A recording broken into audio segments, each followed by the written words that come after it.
Patay ang usa ka piler o tigiya sa pagkarga sa sinakong mga simento human malabtiki sa naputol nga pisi sa barko nga padung ng matikyaob. Sayrantang detalye sa report ni Fe Marie Dumabo. Nagbangutan ang pamilyang Barikog sa kamatayon sa ilang padre di pamilya nga si Junre. 43 anyos, human kini nakaangkon og grabing angol siyang ulo. Nalabtikan kini sa naputol nga pisi gikan sa natikyaob nga barko pasado alas 11 gabi, Marso 11, diha sa Pantalan sa City of Naga. Matud pa si Junre og tulo ka mga kauban niini ang anaa sa pikas nga barko. Nagsunod sa barko nga nitikyaob samtang gikargahan og mga sinakong simento. Nitabang pa matud kini og pasidaan sa mga crew sa barkong nalunod aron maluwas ang mga crew. Wa nila makita nga naputol ang pisi nga gigamit sa pag-angkorahe sa barko ug didto kini milabtik sa nahimutangan sa biktima. Tungod sa impact, nalagpot ug nabunal ang ulo sa biktima sa tubo sa barko nga iyang gitindugan. Nisaka man na siya kay nisinggit siya sa taga barko nga layat na lang bay, layat mo to. Wa siya kabantay nga ang pisi ni anam naghugot.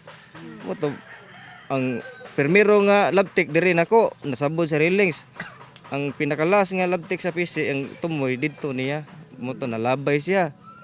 Pagkalabay niya dito siya napunta sa kanang murag brace bitaw sa siding sa barko, ma'am. We are so focused sa katong pag-rescue atong usa galingan na trap. So karong buntag lamin na inform sad nga naay na naaday casualty sa part dito sa mga sa arastre sa katong mga nag-assist sa pag-load gali. Initially ang report is tungod sa kuan murag napitikan sa lubid sa PC. And then sa kasong ni capsize na barko. Kay murag on the spot yun siya sir ba. Abot na dito, gi-revive. Wala na yun. Pasado alas 11 gabi nakadawat og report ang Philippine Coast Guard City of Naga kalabot sa natikyaob nga barko samtang nagkarga og mga sinakong semento. Aduna kini 19 ka mga crew. Usa sa mga engine crew ang ilang na-rescue kay nalakip sa pagkaundod sa barko. Nagpadayon ang Marine Casualty Investigation nga gihimo sa PCG. Apan sa inisyal nga pakisusi, matud pa wa mabalanse ang pagkarga sa sinakong mga semento nga moabot sa 27 tonelada.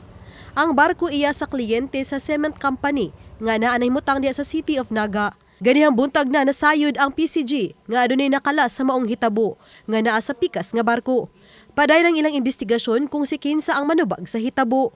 Nagloading ni siya kuan semento, then while loading they have observed na ni kuan murag dili balance ang kuan ang iyang positions, but eventually ni dire-diretso gid siya kuan ni dire-diretso gid siya capsize. Usad na ang atong i-check no kung unsay reason nganong ni kuan siya nag listing siya, kumbaga wala na balance, we are still checking. Wala pa'y desisyon ng pamilya sa biktima kung mapasaka ba og kaso sa nahitabo.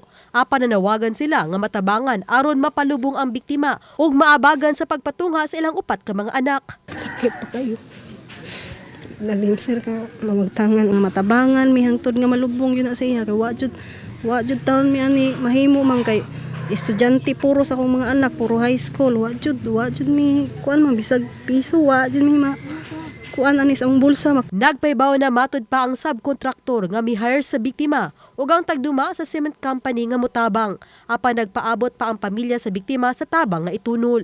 Mipasalig hinuon ang kagamhanan sa City of Naga nga muabag usab sa kabanay sa biktima.